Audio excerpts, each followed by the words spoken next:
Salut à tous et bienvenue sur la plateforme École virtuelle africaine. Nous allons commencer avec la thématique biologie et physiopathologie humaine pour la classe de terminale F8.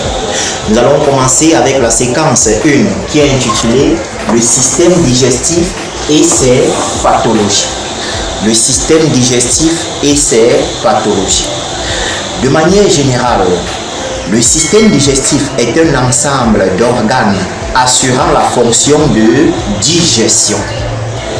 Par définition, la digestion est la transformation des aliments en des éléments nutritifs absorbables par l'organisme.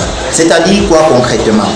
Les aliments tels que bananes, plantains vont être transformés sous l'action des enzymes en des éléments nutritifs tels que les protéines, les lipides, les glucides, les sels minéraux, les vitamines et l'eau.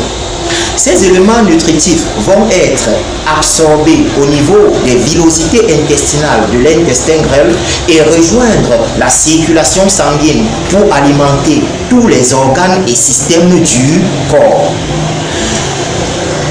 La fonction principale du système digestif est donc la transformation des aliments consommés en éléments nutritifs.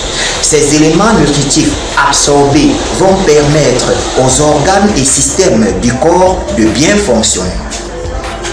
De manière générale, il existe 6 groupes d'éléments nutritifs, notamment les protéines, les lipides, les glucides, les sels minéraux, les vitamines et l'eau.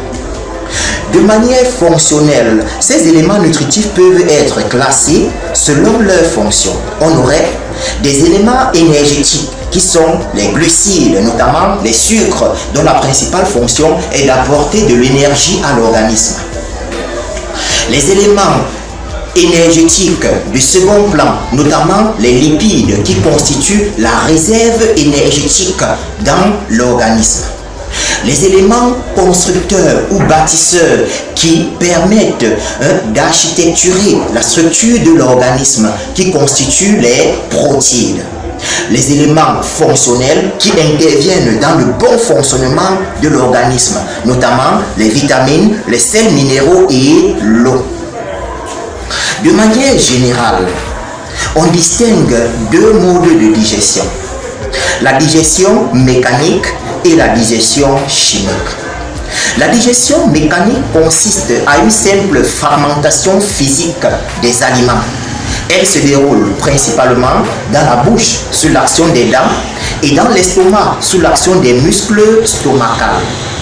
La digestion chimique, quant à elle, consiste en une transformation chimique des aliments en des éléments nutritifs, notamment les nutriments, qui vont être absorbés. Sur le plan structurel, le système digestif comprend les organes propres au système digestif et les organes et glandes annexes au système digestif. Pour les organes propres au système digestif, nous avons la bouche, le pharynx, l'œsophage, l'estomac, l'intestin grêle, le gros intestin qui débouche par le rectum et l'anus. En ce qui concerne les organes et glandes annexes au système digestif, nous avons le foie, la vésicule biliaire et le pancréas. De manière générale, la digestion s'établit selon un processus complexe que nous allons développer actuellement. La première étape de la digestion, c'est l'ingestion. L'ingestion consiste à introduire les aliments dans la bouche. Au niveau de la bouche, commence la digestion mécanique sur l'action des dents qui vont broyer les aliments et mélanger à la salive. On obtient ainsi le bol alimentaire. Dans la bouche commence également la digestion chimique avec l'action de l'amylase salivaire contenue dans la salive qui va transformer l'amidon en maltose et en glucose. Le contenu obtenu après digestion dans la bouche est appelé le bol alimentaire. Par le phénomène de la déglutition, Le bol alimentaire traverse le pharynx et prolonge dans l'œsophage. Le déplacement des aliments dans le système digestif est appelé péristaltisme. Ce péristaltisme est dû à la contraction des muscles lisses qui constituent le système digestif. Les aliments qui arrivent dans l'estomac en passant par l'œsophage vont subir à la fois une digestion mécanique et une digestion chimique. La digestion mécanique dans l'estomac est due à l'action des muscles stomacales qui vont se contracter pour continuer à broyer les aliments. La digestion chimique dans l'estomac serait due à l'action du suc gastrique constitué de l'acide chlorhydrique et de la pepsine qui vont engendrer la digestion des protéines.